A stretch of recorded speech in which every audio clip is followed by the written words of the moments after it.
right, good morning, everyone. Hi, my name is Catherine Beninati. I'm the Assistant Communications Director at ODOT. Thank you so much for joining us today to talk about the southbound I-5 Rose Quarter closure that will start September 11th. Today we have a number of speakers from ODOT, our construction firm, and our partners at the City of Portland and TriMet. They'll talk more about the closure timeline, what the closure will entail, and what measures we have in place to ensure we're working as smoothly and quickly as possible, and how travelers can prepare for disruptions. I'd like to start with the Interim Director of the Oregon Department of Transportation, Chris Warner, who will tell us more about the significance of the work. All right. Thank you, Catherine. Good morning. I'll begin. The I-5 Rose Quarter Improvement Project has a lot of components. We are improving safety, reducing congestion, reconnecting the albino community, enhancing safe access for people walking and biking, and preserving our existing infrastructure. Today, our focus is on preserving that infrastructure. Our economy and our livelihoods depend on the interstate highway system. Many of you took I-5 to get here. We count on the system working every day. Freight, emergency responders, buses, service providers, commuters, and visitors all need I-5 to function to get where they need to go safely. And we need to keep it in a state of good repair. Repairs of the elevated section of I-5 just south of the Moda Center were last completed in 1985. That's over 40 years ago, well past the expected 25-year lifespan of the concrete surface. We have cracks and ruts that show that a full repair is necessary. Without this work, we face a future of frequent and expensive emergency repairs that could shut down the highway with no warning. Starting September 11th, we will close I-5 in the southbound direction through the Rose Quarter to make those critical repairs. Next year, we will do the northbound direction. We understand the challenges and disruption of an extended closure. We looked at different options to avoid this closure, including weekend closures, single lane closures, other options that would have taken significantly longer and cost more taxpayer dollars. Keeping one lane open would have meant daily, hours-long traffic jams for up to 4 months. It would put workers and drivers at risk because there isn't enough room in this very narrow 2-lane section of the interstate. Weekend closures would have stretched out for more than 2 summers, with uncertainty every Monday if the road would be open in time. Both scenarios would lead to a lower quality finished product that might not last the 25 years. A continuous multi-week closure, while disruptive, allows us to get in and get out in the shortest duration. I know this will be difficult for a lot of people, and you have my commitment that we will open I-5 as soon as we can. Once reopened, the driving surface will be smoother and the underlying structure will be stronger, safer, and more resilient for earthquakes. In addition, we will have created a space for a longer and safer merging lane to enter or exit I-5 at the Moda Center. The longer merge lane will be open next year following the same type of work on the northbound direction. I want to thank all of our partners who have come together over the past few months to ensure the closure goes as smoothly as possible. This includes multiple bureaus from the City of Portland, the Metro Regional Government, Portland Public Schools, Multnomah County, the Washington State Department of Transportation, the City of Vancouver, and our construction team from the Hamilton-Sunt joint venture in partnership with Raymore Construction. In addition, my appreciation goes out to the businesses, hospitals, emergency responders, and event centers who have been planning for this closure for months. They are communicating with patients, concert and convention goers, and employees on how to navigate this closure. I also want to thank in advance all the people of the Portland metropolitan area. I want to thank you for your patience. We will get through this together. Thank you. Thank you, Director Warner. Next, I'd like to invite Ken Hallquist from the construction crew, Hamilton-Sunt joint venture, to talk about how crews will approach the closure and the measures they have in place to ensure the project stays on schedule. Thank you. My name's Ken Hallquist, and I'm with the HSJV contractor that will be performing this work out here. We've been planning this work for nearly 3 years now. We've looked at every avenue of how to get this done as quickly and safely as possible. We've had multiple brainstorming sessions, and we know it's going to be impactful, but we're trying to make it the least impactful as possible. We'll be working around the clock 24/7 out on the project. We'll work as quickly as we can to get this freeway back open. Once we do have the freeway shut down, the operation is as follows. We'll bring in a trade partner who's going to micro mill the top 2 to 3 inches of the existing overlay. We've discussed with them they're going to be bringing in 2 additional mill units, so we'll have a total of 4 out there to try to speed up the process. Crews will remove patches once the milling is done. These patches were placed in 1985. And this is going to be the most time-consuming part of the project, as this is all hand chipping. After the patch removal is complete, we'll bring in another trade partner, and they will hydro demo the concrete down to the tops of the rebar. Crews will then clean the deck, and we'll begin placing concrete. Currently, we have 5 concrete placements planned for this. We'll be starting at the south and working our way north. Once the concrete is cured out, on an average 3 days per pour, we will then go and we'll texture the concrete surface for skid resistance, and then we'll restripe. We've done a test strip. We've had the ability to go out and do a test strip behind a closed lane right now. We have temporary barrier up, redoing the barrier on the southbound side. So we were able to go do a test strip with our trade partner, and we've learned some valuable things from that, and we've adjusted our plan with this knowledge that we were able to obtain. We have additional materials and equipment ready to go on standby.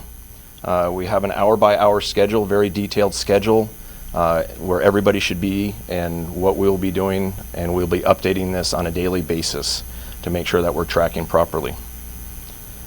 We have a 7-day-a-week check-in with ODOT every morning, to let them know and keep communication free and flowly with the powers to be on where we stand on this hour-by-hour schedule.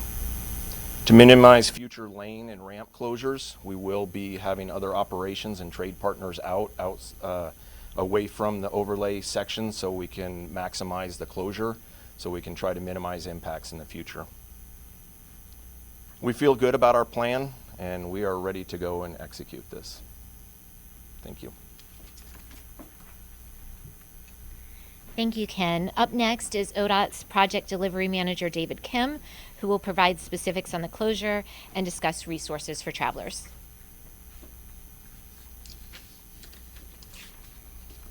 Thanks, Catherine. Good morning, everyone. Starting at 10 p.m. on Friday, September 11th, we'll begin closing I-5, starting with the freeway access ramps. We'll use cones, barrels, barriers, and signs to detour traffic to I-405 southbound, the designated detour route. The following 5 ramps will be closed: the on-ramp from Alberta Street, the on-ramp from I-405 northbound on the Fremont Bridge to I-5 southbound, the on-ramp from Greeley Avenue, the off-ramp from I-5 southbound to I-84 eastbound, and the last ramp to be closed will be the I-5 southbound on-ramp at Wheeler Avenue by the Moda Center. There is an event that evening, and we want to ensure that the concert goers can leave the Moda Center timely. We're going to keep 1 lane of I-5 southbound open as an exit-only lane for concert goers, event audiences, and to be able to access the Lloyd District. All southbound lanes of I-5 will be closed from Broadway south to where I-84 westbound enters I-5 south. The closure will last up to 5 weeks. We will reopen the highway as soon as the work is complete. All northbound lanes of I-5 are not affected, as well as access to I-5 north and south from I-84 westbound. We want to be clear. We expect significant delays and unpredictable travel times for both I-5 and I-405, as well as many parallel and alternate routes in the city. Even if you don't use I-5 southbound, your travel times will be affected, with travelers seeking different routes. If you choose an alternate route, please avoid neighborhood streets. Travel times on I-5 southbound could double or triple compared to today's conditions. Backups to the north may extend all the way into Vancouver, Washington. Southbound delays and slowdowns are expected to start at 6 a.m. and extend well past 6 p.m. each day if no one takes action to change their trips or travel patterns. Here's what ODOT is doing to keep traffic moving during the closure. First, we will use permanent and portable variable message or electronic message signs like the ones we have out here. Those should be turned on about next week to inform drivers of the closure as well as the detour routes of I-205 or I-405. We'll be monitoring traffic through our cameras in our Emergency Operations Center throughout the closure to understand traffic patterns and determine whether any adjustments can be made to improve traffic flow. We'll also have incident responders, maintenance patrols, as well as stage tows to respond quickly to clear accidents or disabled vehicles to keep traffic flowing. We'll also have law enforcement there to aid us if that is needed. Finally, and perhaps most importantly, we're encouraging drivers to plan ahead and expect delays. Consider their options for traveling through the area by reducing the cars on the road. This is a time to be acquainted with other modes of transportation such as TriMet, C-Tran, your local bus stops, forming carpools, work from home, travel by bike, or walk to a local business instead of driving further away. Another option is to reschedule appointments or shift your work hours to outside of those peak periods. We know many drivers simply cannot change when or how they travel, including freight haulers, delivery drivers, emergency responders, and parents shuttling their kids between home and drop-off locations. We're asking those who have the flexibility to avoid driving alone, particularly during peak hours, consider carpooling, using transit, or choosing other alternatives. For employers and business owners, we have tools on our webpage to help you support your employees, customers, clients, patients, and vendors. The state of Oregon is a major employer in this region, and we're communicating with our employees and supervisors to plan ahead and consider different travel or work options during this closure. We encourage all travelers in the Portland metro area to check out resources we have on our webpage at i5rosequarter.org.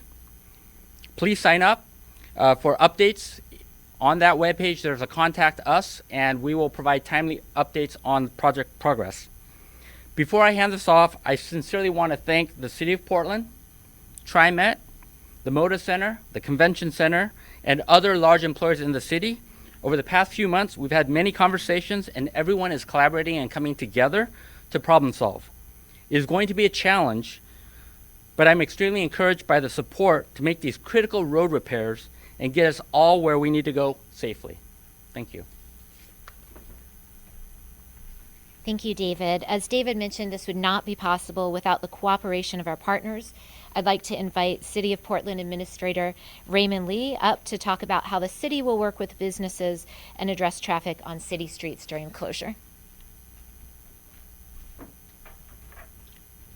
Good morning, and thank everyone for gathering with us here today. I'm Raymond Lee. I'm the City Administrator for the City of Portland. As you've heard, the I-5 southbound closure, while necessary, will have a severe impact on our community. Routes as far as east of Northeast 33rd Avenue will be backed up. This will impact neighborhood businesses, districts across North and Northeast Portland. At my direction, the Portland Bureau of Transportation and the Portland Bureau of Emergency Management have been leading city bureaus in planning for this closure.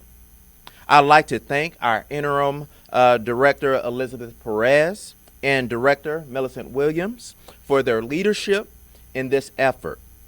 The City of Portland provides essential services every day. I'm proud of the thousands of city workers and managers across the organization who have taken the time to plan ahead for this major event, to adjust their work schedules, to adjust their operations, and to make sure our services will continue uninterrupted during this closure. PBOT has prepared by getting road work done in North and Northeast Portland before the closure starts on September the 11th. We want to make sure the city crews are not adding to the congestion during this closure. So PBOT crews have been filling potholes, resurfacing our traffic striping, and cleaning bike routes all over North and Northeast Portland. Thanks to PBOT's proactive planning, crews will delay all non-emergency work in the affected area until the I-5 closure is lifted. We're also getting ready to protect our community during this disruption.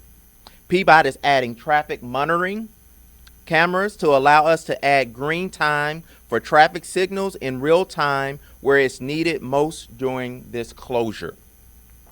We have posted traffic safety messages on billboards around the city, reminding everyone that safe drive saves lives and speed kills, and please slow down. We need everyone to follow the rules of the road during this closure. We don't want cut-through traffic to impact Portland's neighborhoods. We're focused on protecting bike routes and neighborhood greenways that families use to bike and walk to school. We're installing speed radar boards and traffic barrels that can deter high-speed traffic on those school routes as well. During this closure, we're asking everyone to shift your trip.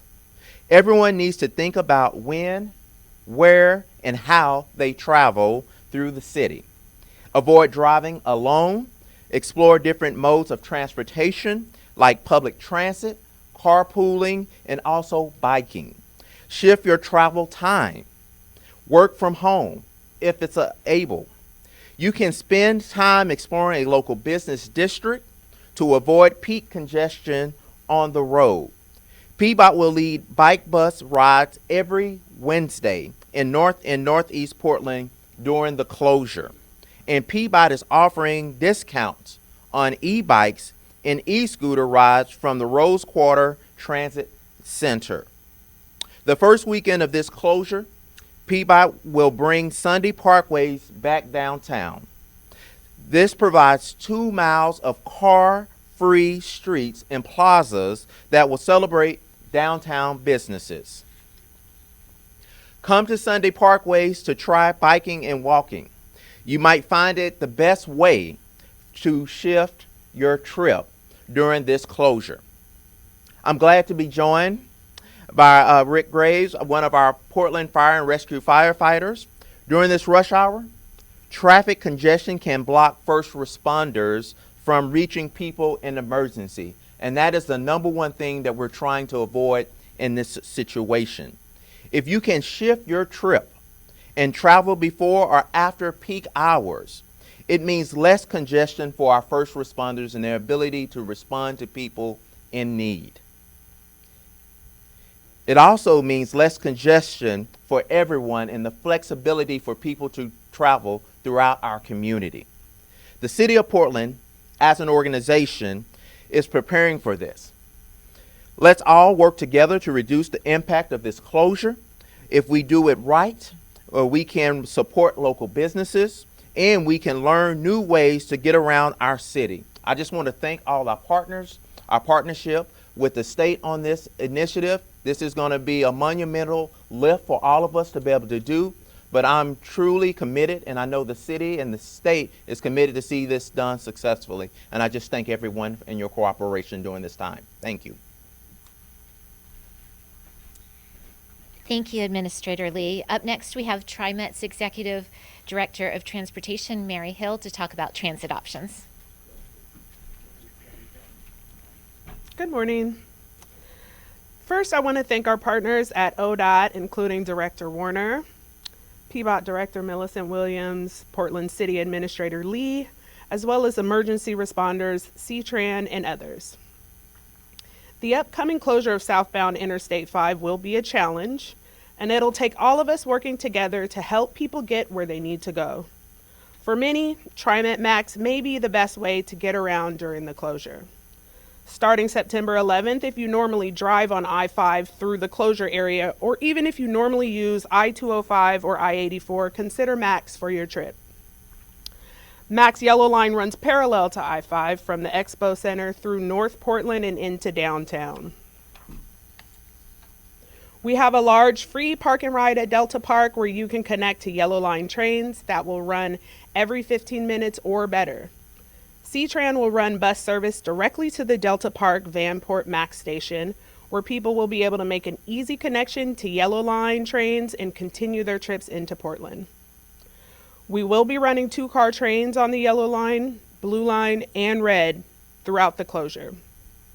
And a double-car train can carry 330 people. We'll be monitoring passenger loads and making adjustments as necessary. For those who regularly travel north-south on I-205, you're going to encounter more traffic than you normally would. MAX may be your best option for moving past that congestion as well. We have large park and rides in the Park Rose neighborhood and Gateway Transit Center. You might see me, that's where I park. Trains will run every 8 to 15 minutes most of the day between that stretch of the MAX system and downtown. If you're looking for a way to get around, especially between the Vancouver area and downtown Portland, MAX really is a great option. We encourage people to go to our website, trimet.org, and use our trip planner. You can plan a trip from your home to your destination. You can add park and rides to the travel options in the planner and limit to MAX only to get step-by-step instructions with arrival and travel times. When you're riding, you can easily track your train or bus on trimet.org just as you would in Uber. We have information on how to ride and how to pay fare at trimet.org/howtoride. I will say if you have your TriMet Hop Pass through your employer or your school, now would be a good time to use it. ODOT expects significant traffic congestion during this closure. And that congestion won't necessarily stay on the freeway. That means some TriMet buses may experience delays.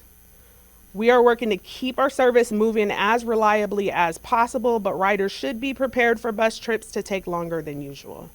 So please give yourself extra time. We'll be monitoring traffic conditions in real time and may detour some buses if roads become too clogged. MAX trains have their own right-of-way, but on streets that cross our MAX tracks, we ask drivers to pay close attention, follow traffic signals, and don't block the tracks. For those new to riding TriMet, it's always good to check service alerts on our webpage, trimet.org. At TriMet, we know very well what it takes to make upgrades to a transportation system and the challenges that come along with it. We appreciate ODOT taking on this important work and making safety investments that will benefit the community for years to come. But again, we encourage you to start planning today and put all these details into your plans. We recognize that this weeks-long closure will require some patience from everyone who travels through the region. But the more planning you do, the more you consider options like MAX, the better we keep the entire transportation system moving. Thank you.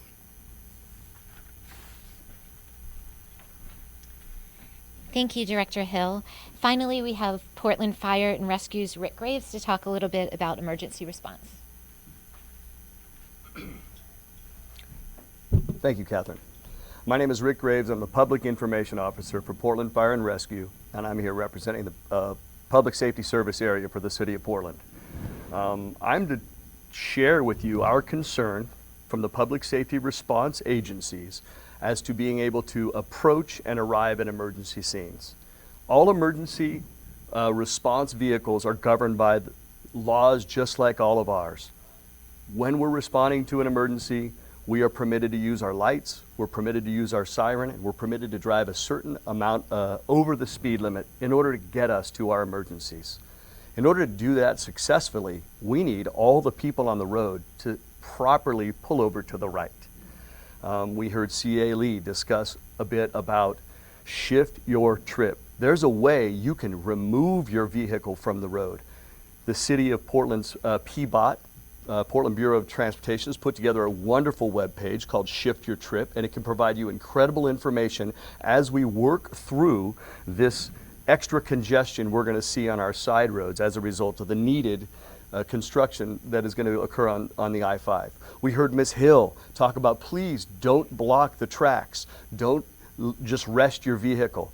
So that is similar to when you're driving and you're at an intersection. Even if there isn't an emergency vehicle near you and you see a green light and you roll yourself into the intersection and you can't get across the intersection, you never know, but there could be an emergency vehicle pulling up, crossing your path, and we're unable to land where we need to go. When Portland Fire and Rescue responds to a fire, we have 4 fire engines, 2 trucks, 2 chiefs, all converging on the same area. You never know if somebody's coming behind you or approaching, that's the last emergency vehicle. What we ask of you now during this congested period, and actually what we ask of you all the time, is to simply pull over to the right. Give us the space in the middle of the road to arrive at our emergency location, why we're going somewhere. I can say, as a firefighter driving the engine or truck, there's constant information coming at you about the call. It is chaos already. We don't need the extra added chaos of people sitting in the road, not moving to the right. Sometimes people move to the left. We need the middle of the road open for us. If you see an emergency vehicle approaching you and you think, that doesn't matter, they're coming the different direction. If you move over to the right and the other lane moves over to the right, that allows our vehicles the middle of the road to advance ourselves to the emergency of which we are going. Seconds matter in my business. A fire grows, doubles in every 30 seconds. If we're able to get to a cardiac patient within 8 minutes and defibrillate, the increased chance of survival is significantly greater. So we're asking you, during this period of congestion, actually we're asking you starting right now, through the congestion and after it's over, to just simply pull over to the right for emergency vehicles. It will help us, help you. So shift your trip. And this is happening in September. It couldn't be a better month to live in Portland. Get your bike tuned up right now. Figure out your route. You might be a belt loop or 2 smaller by the end of the project. You can discover new places in your community. So you might have a wonderful discovery as a result of this significant impact. So go out, find a great route, get yourself to work safely, stay off the road if you possibly can, but most importantly, always pull to the right and allow us the ability to get to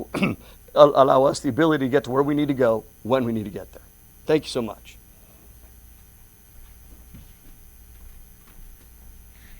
Thank you so much. If there's ever a comms opening at ODOT, I might be calling you. So, all right, that concludes our speakers today. If the speakers could come up to this area here, that would be great. For the reporters in the room, I'd encourage you all to take a look at the posters behind us. They have maps of the closure area. Later today, we'll have a news release that will have some photos and videos of this event, and it will share some resources to travelers and some additional things for you. And then with that, I'm going to open the Q&A. If you could just please state your name and affiliation and who the question is for. We'll take a few minutes for Q&A. Yes. I'm Shelby Slaughter with K2. I actually have 2 questions. So the first question is, what is the contingency plan if the work runs over schedule? And at what point would ODOT tell the public the I-5 reopening date is slipping away? Okay, I'd like to start with David Kim for that question, and we might have the contractor speak to that well. If you could step up to the microphone. So we've spent considerable amount of time with the construction team and the design team looking at all the various risks that could play out. Our commitment today is to have the project complete within the 5 weeks and open as soon as possible. I don't want to speculate on what could play out as it relates to risks. The risks that are within our control, we are on top of.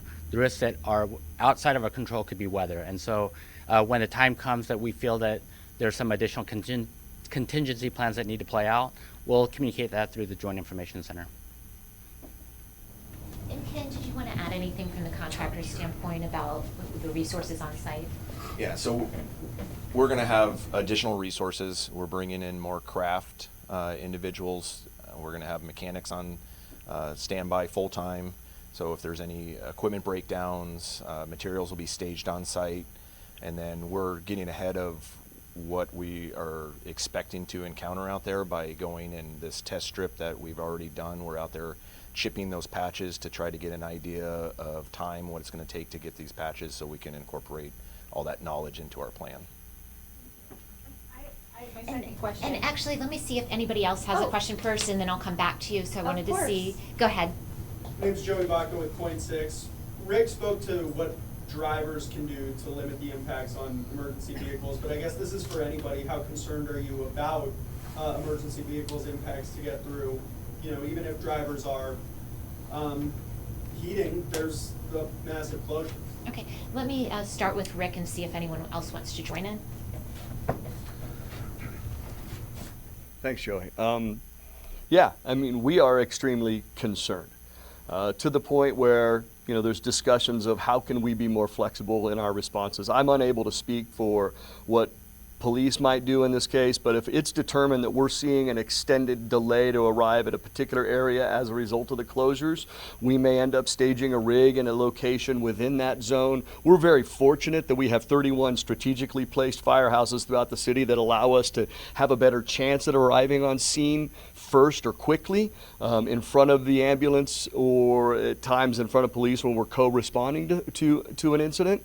But I think one thing that I really didn't communicate well, and I want to thanks for bringing me back up here, is this is located near one of our major hospitals.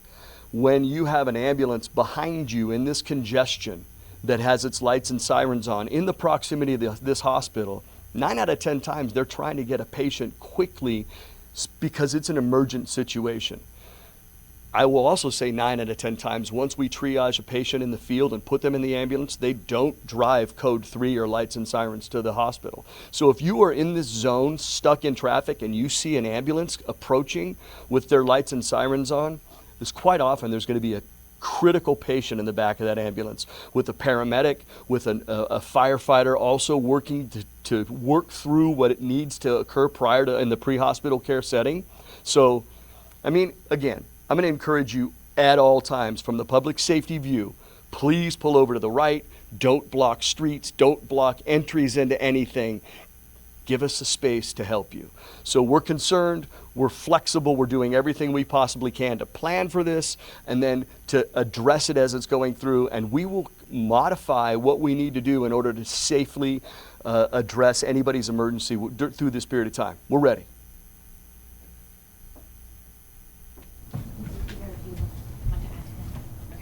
All right, yes. Julia Lopez from Fox 12.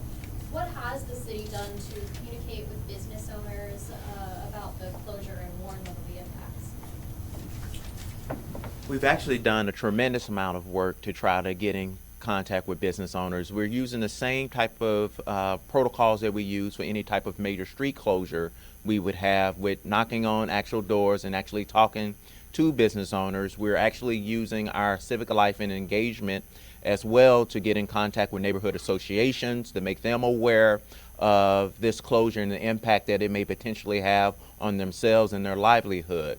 We are also putting things through our social media networks. We're putting things out through our city press as well, just to make sure businesses and residents in Portland are just aware of the closures that this may have. Now, we still know there will be some people when September 11th comes will say they had no idea this closure was taking place. But we will continue those efforts, and if there's other means of communicating that we can reach people, we're welcome to those options as well. But we just want to make sure that the community as a whole is engaged in this conversation and is aware of the activities that are taking place in this area, and that we are engaging them in a useful manner to give them the necessary information and tools that they need to get to their destinations. All right, I know that you had another question. I'll take yours and then I'll go to you. What Portland neighborhoods are expected to absorb the most cut-through traffic, and what protections or enforcement will residents actually see? Okay.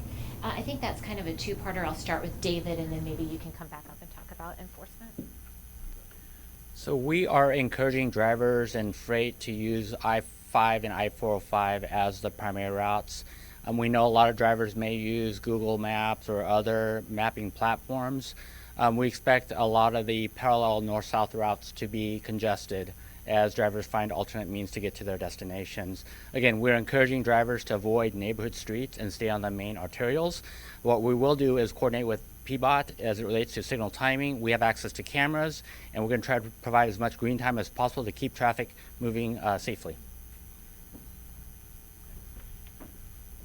One thing I would throw in there as well, too, while our Director Millicent Williams is coming up to address some of that technical information, we are working with also Google and Apple Maps. So people are not routed through neighborhoods as well. But when we look at these areas as a whole, I know it's Morrison Bridge, the Street Bridge, North Greeley Avenue, North Interstate Avenue, North Mississippi Avenue, North Vancouver Avenue, Northeast Broadway, Northeast 15th Avenue, Northeast 33rd Avenue, and Northeast Martin Luther King Jr. Boulevard. But we are continuously have conversations with our mapping partners in this as well to make sure that people are not routed through these neighborhoods. Those are, what were those streets that you listed? Those are ones you're worried about? people Yeah, these are the taking? ones Okay. we're worried about. Yes, correct. Okay, thank you. You got it. All right, and I know that you had a question. Yeah, Harley Goldarm with KGW. For people who live in the area, how loud is it going to be at night, and what's like the dust and debris going to look like? Okay, I'm going to bring up our construction. So we'll be on an elevated deck, so a lot of the noise will be up in the air, and so it won't permeate down to the city streets. But the milling operation is loud. It's about 100 decibels, so it'll be a little bit louder. After that, the hydroblasting and chipping is right around the 110 decibels, and then after that, the placement of the concrete is pretty quiet. And is the loudest work planned for during the day instead of overnight, or? Right off the bat, the milling will be at nighttime, and then the chipping will be around the clock. We're speculating right now. What we have planned is about 5 days of chipping, so it'll be around the clock. So our concern is getting the freeway open as quickly as possible. So that shipping will be pretty loud, like louder than more normal construction on highways. Yeah, I mean it's a jackhammer basically. They're handheld chipping guns like a jackhammer, so it'll be between the 100 and 110 decibels. And just to be clear, that could go overnight as well. Yes, that is correct. And then as far as dust, the milling operation is pretty low dust, but that would be the dustiest. And then from that, everything else, the chipping, we use water to suppress the dust.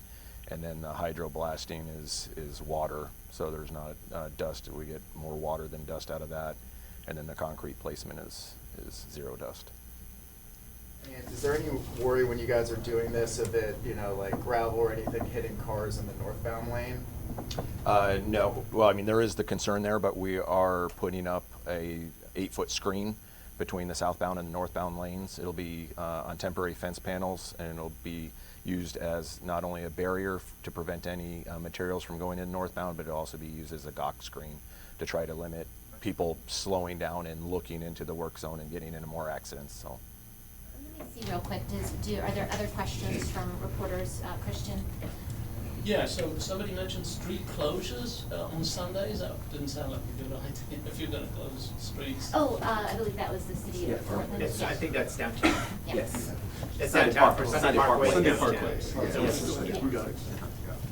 Good morning, Millicent Williams. I'm the director of the Portland Bureau of Transportation. The city administrator mentioned that we will have the downtown Sunday Parkways. It's the last Sunday Parkways of the season, where, as a tradition, we close streets to allow for car-free use. We've done it all over town, and the last one of the year just so happens to be on the same weekend as the closure. So it is a wonderful way for folks to explore how to get around on streets, even though typically they would have cars on them, but it's a car-free option. The main streets that will be closed are Southwest Broadway, the Park Blocks Loop, some spaces over near PSU, near the Keller, There is a route on the Bureau's website as well that can provide you with information about those closures, but we have thought about the impact of those closures on this larger closure.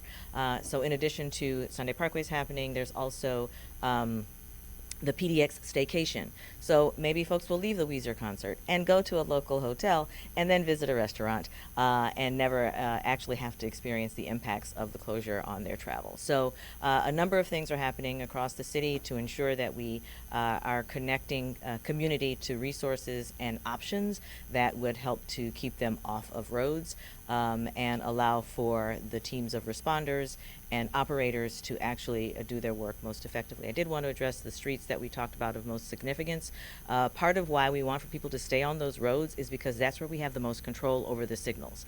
So we're working in partnership with ODOT to ensure that we do the signal timing on those roads. The live feeds will allow us to determine what's necessary about creating greater green time and allowing for greater throughput on those streets. Also, if folks go into neighborhood streets, many of our neighborhood streets have diverters, have other limitations on them, which could make your trip longer and even more frustrating. So we encourage you to stay on those main roads because that's where we have the greatest control and it creates the greater opportunity for safety across the city. Thanks.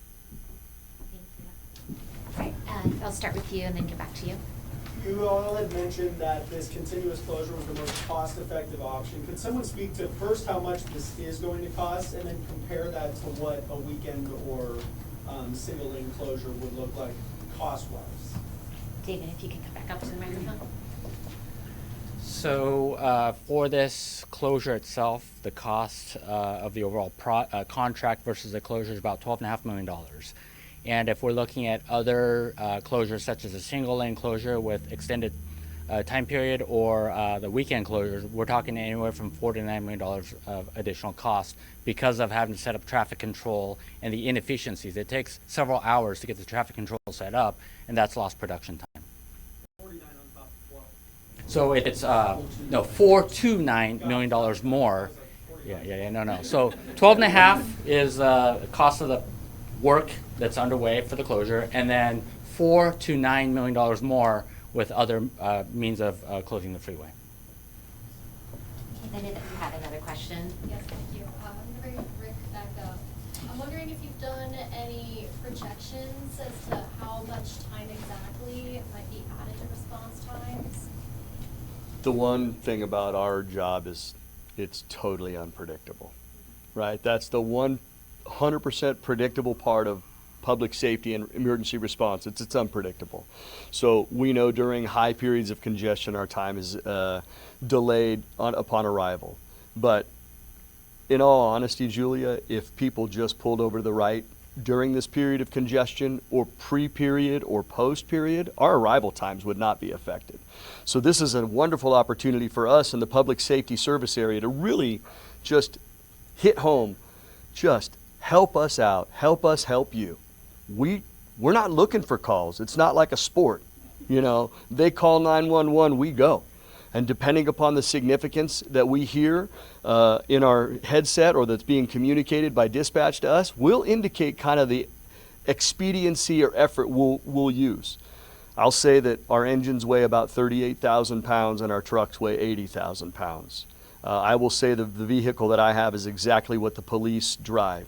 They're fast, they're nimble, but when you're a single occupant driving, looking at your computer, listening to what's going on the radio, it's pretty chaotic. It's as nerve-wracking as an opportunity you can have is driving a big rig to an emergency scene or a small rig to an emergency scene. So have we projected out potential delays? No. Can you help us avoid those? Absolutely. So get your bike tuned up, right? Find a new route.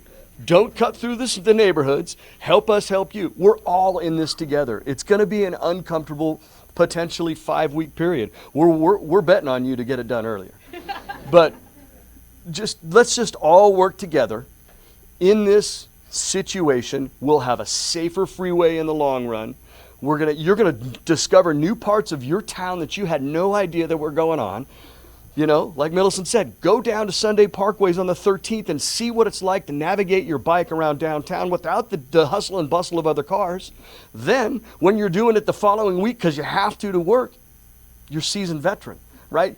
You can work through this really successfully, helping all of us up here maintain a really happy and vibrant community as we go through the challenges of this construction. I think we have time for like one or two more questions. Go ahead. You said Google Maps and Apple. What effort have you gone to get to the freight haulers? Because they come and go. They don't. How are you getting a hold of them so that they don't have to go over?